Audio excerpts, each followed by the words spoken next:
People will say to me, what do you do? And they're people not from our tribe, right? They're like gun dudes, cops, nurses, paramedics, whatever, just wanting to learn self-defense. What do you do? And so I never really had a good answer, so I finally had to say jiu-jitsu. Because if we study a little bit of history, we see that jiu-jitsu, there's other arts, right? Like if you look at the art of, I'm talking about like pottery, paintings, that kind of stuff. Look at the art from a bunch of different cultures, especially warlike cultures. You'll see depictions of one man trying to shove a knife, spear, something into another man, and the other man fighting back just as ferociously, and they're tied up in positions that we would all recognize as wrist ties, bicep ties, you know, kimuras, all that good stuff. But nobody really codified it quite as well as the 13th century Japanese with jiu-jitsu. Right? Jiu-jitsu was a art that, like Coach Franco said yesterday, encompasses everything. So everything from a harsh look to a hand grenade, we should be able to handle as jiu-jitsu practitioners. Right? So what separates us from everybody else that does jiu-jitsu though? Like, why don't you see us ever working wrist locks? Like, do you ever see us do wrist locks like this?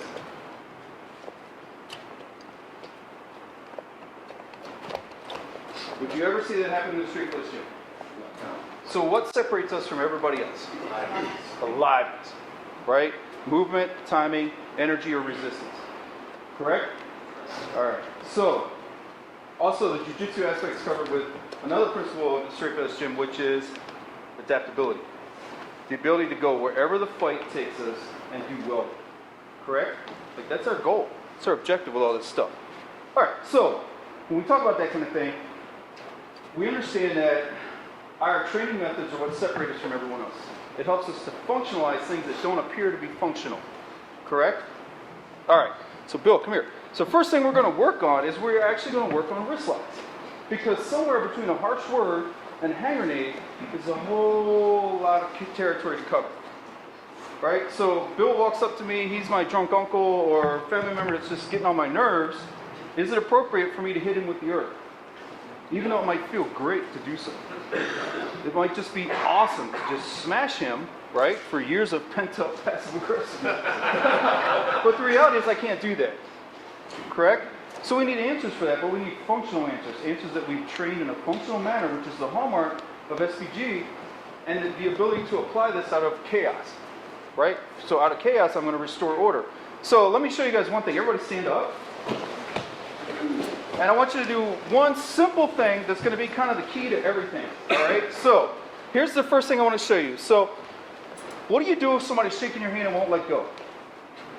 Or you have a guy who's like shaking your hand and he's like, I'm going to show that my grip is the best on the planet. I'm going to crush your hand.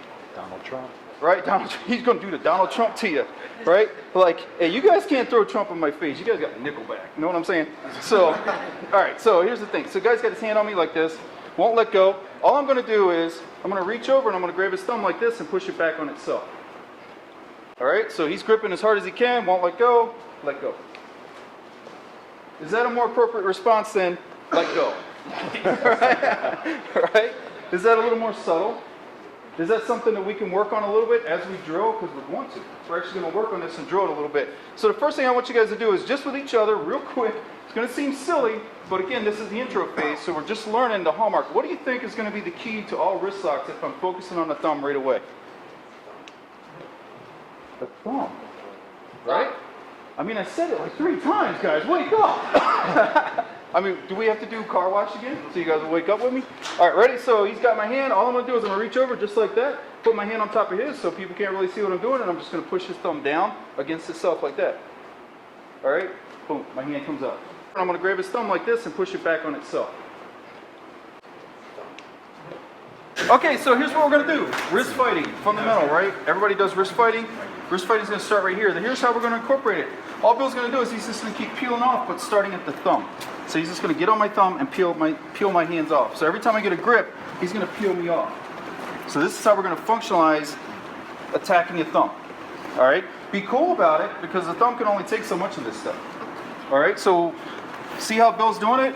I'm not, now remember, just like anything, right? What can we manipulate in our training modalities? So we have timing, right? Movement, resistance. What am I manipulating most here? What am I dialing back the most?